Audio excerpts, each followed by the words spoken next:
2025, April 2025 to be precise. You probably can't hear that in the background, but there's people screaming at kids. Fucking you! Get here!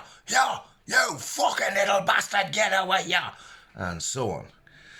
It's 2025 and I'm hearing this. I was hearing this in 1995, 1990, 1989, 1985, 1978. I used to hear this shit when I was a tiny little posture. And you know what? Nothing changes.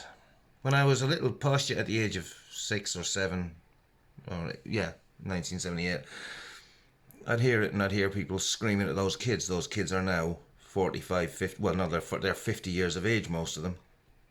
And a lot of them are grandparents who screamed at their late millennial children.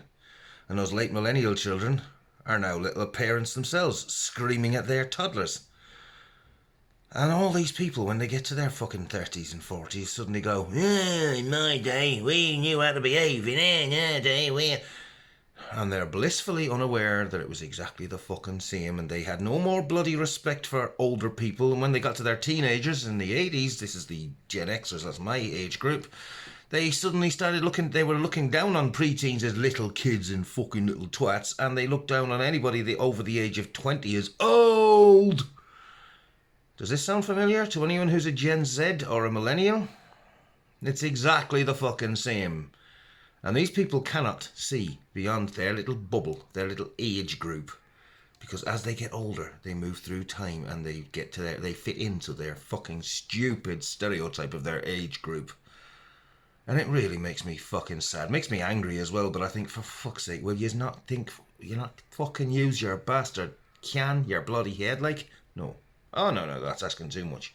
To be fair to them, they are victims of the education system of Britain or the United States or France or Germany or the Irish Free State. It's not that different either.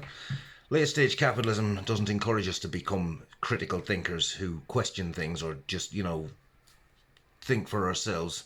It encourages us to be individualists, not individuals. I'm going to do a video on that soon, the difference between individuality and individualism, because it is a very big, important point to make. But I'll leave that till later. It encourages them to be drones who only look out for number one but don't actually think for themselves. They just become obedient, docile, high-functioning worker drones. And that's all they are, and that's all we are, that's all any of us are to these fuckers. I just like to try and make a difference and say, use this and stop turning into an old fuck when you get to your 40s or you're even your late 30s. Because the kids today are not really any different to the kids of our day. I talk to a lot of millennials, I talk to a lot of Zoomers, I talk to a lot of other people, I talk to a lot of pensioners as well, who are silent generation and baby boomers. And the good ones age better. The fucking arseholes age like fucking milk. Talking of which, did you know, talking of Generation X bigots, did you know Katie Hopkins, that fucking far-right fascist piece of shit, I think she's 48 or 49. She's over 3 years younger than me. Alex Jones, Mr. hate-filled bigot conspiracy nut, is 2 years and 3 months younger than me, approximately. He's over 2 years younger than me, and yet he looks a decade older than me. So there you go. Anyway, take care, Akarja. Slán go fóla agus go nairi an bóthar libh go léir.